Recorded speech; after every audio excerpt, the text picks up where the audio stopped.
Bom dia! Estamos de volta com as nossas reflexões matinais, a Corsa da Manhã. Nosso tema é Venham as Águas e as nossas meditações estão baseadas no Evangelho de João. Ontem nós estivemos falando do capítulo 3, falando sobre o ministério de João Batista. E hoje nós vamos finalizar então o discurso, a fala de João Batista a respeito de Jesus. E nesse trecho, dos versículos 31 a 36, nós temos aqui esta verdade dita por João Batista, que Jesus é a pessoa que vem das alturas e certamente então está acima de todos. Quem vem das alturas certamente está acima de todos. Quem vem da terra é terreno e fala da terra.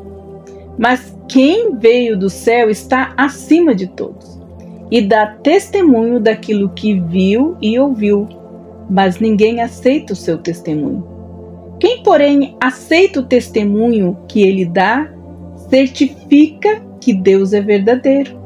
Pois aquele que Deus enviou fala as palavras de Deus, porque Deus não dá o Espírito por medida. O Pai ama o Filho e entregou todas as coisas nas mãos dele. Por isso, quem crê no Filho tem a vida eterna. Quem se mantém rebelde contra o Filho não verá a vida, mas sobre ele permanece a ira de Deus. Jesus é a pessoa que vem das alturas, como diz João Batista, e certamente por isso ele está acima de todos. Esta afirmação tem o propósito de mostrar a sua origem celestial e suprema posição. João Batista disse que ele mesmo era da terra e era terreno, e ele fala da terra, das coisas da terra. Isto simplesmente quer dizer que, em relação ao seu nascimento, nasceu homem de pais humanos. Ele não era da linha celestial e não podia falar com a mesma autoridade do Filho de Deus, pois ele era inferior ao Senhor Jesus, porque o Senhor Jesus foi quem veio do céu e por isso está acima de todos. Cristo, ele é o supremo, soberano do universo. Portanto, é correto dizer que os homens deviam segui-lo em vez de seguir o seu mensageiro, ou o amigo do noivo. Mas quando o Senhor Jesus falou, o fez com autoridade. Ele contou aos homens o que tinha visto e ouvido. Não havia possibilidade de erro ou engano. No entanto, por mais estranho que pareça, ninguém aceitou o seu testemunho, como muitos ainda hoje não aceitam a divindade e o testemunho do Senhor Jesus, aquele que veio das alturas e está sobre tudo e sobre todos. A expressão ninguém aqui deve ser entendida no sentido absoluto. Há indivíduos que aceitam as palavras do Senhor Jesus. Entretanto, João olhava para a humanidade como um todo e simplesmente afirmava que os ensinamentos do Salvador foram rejeitados pela maioria. Jesus foi o único que desceu dos céus, mas relativamente poucos estavam dispostos a ouvi-lo como hoje. Quem sabe você é um deles. O versículo 33 descreve aos poucos que aceitaram as palavras do Senhor como as próprias palavras de Deus. Pela sua aceitação, certificam que Deus é verdadeiro. E hoje em dia também é assim. Quando as pessoas aceitam a mensagem do Evangelho, Elas passam para o lado de Deus e ficam contra si mesmas e o restante da humanidade. Percebem que, se Deus disse algo, deve ser verdadeiro. Note a clareza desse versículo 33. Ao ensinar a divindade de Cristo, qualquer que crer no testemunho de Cristo reconhece que Deus é verdadeiro. Esta é a outra maneira de dizer que o testemunho de Cristo é o testemunho de Deus. E receber um também é receber o outro. Já no versículo 34, Jesus era o enviado de Deus. Ele falou as palavras dele. Então, para enfatizar essa afirmação, João declarou que Deus não dá o Espírito por medida.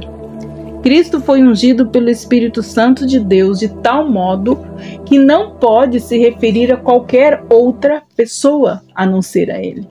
Outras pessoas também foram cônscias da ajuda do Espírito Santo no seu ministério, mas ninguém jamais teve um ministério cheio do Espírito como o Filho de Deus. Os profetas receberam uma revelação parcial de Deus, mas o Espírito revelou em e por Cristo a total sabedoria, o próprio coração de Deus aos homens, com todo o seu amor infinito. No Evangelho de João, lemos 7 vezes que o Pai ama o Filho. Aqui temos uma dessas ocasiões. O amor aqui é manifesto em ter dado a Ele controle sobre todas as coisas. Entre essas coisas sobre as quais o Salvador tem total controle estão os destinos dos homens, inclusive o meu e o seu, que está me ouvindo, como é explicado no versículo 36. Deus deu a Cristo o poder de conceder vida eterna aos que creem nele. Este é um dos versículos mais claros em toda a Bíblia sobre como uma pessoa pode ser salva. E é simplesmente por crer no Filho. Ao lermos esse versículo, deveríamos reconhecer que Deus está falando. Ele está fazendo uma promessa que jamais poderá ser quebrada. Ele fala de maneira clara e distinta. Quem crê no Filho tem a vida eterna. Aceitar esta promessa não é dar um pulo no escuro, é simplesmente crer no que jamais poderia ser falso. A pessoa que não obedece ao Filho de Deus não verá a vida, mas a ira de Deus permanece sobre ele. Desse versículo aprendemos que o nosso destino eterno depende do que fazemos com o Filho de Deus. Se nós o recebemos, Deus nos dá vida eterna como presente, como um dom. Mas se o rejeitarmos, nunca desfrutaremos da vida eterna. E não é só isso. A ira de Deus ainda permanece sobre nós, pronta a cair a qualquer momento. Perceba que nada é mencionado nesse versículo sobre guardar a lei, obedecer à lei régia, ir à igreja, fazer o melhor que podemos ou ganhar por méritos a nossa entrada no céu. Aqui é clara a promessa de Deus e ela jamais será quebrada.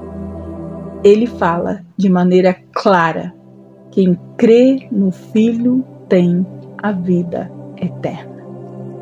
Que Deus abençoe você. E até amanhã com as nossas reflexões matinais. Venham as águas. E amanhã nós vamos falar do encontro que Jesus teve com a mulher samaritana e a sua conversão. Até lá!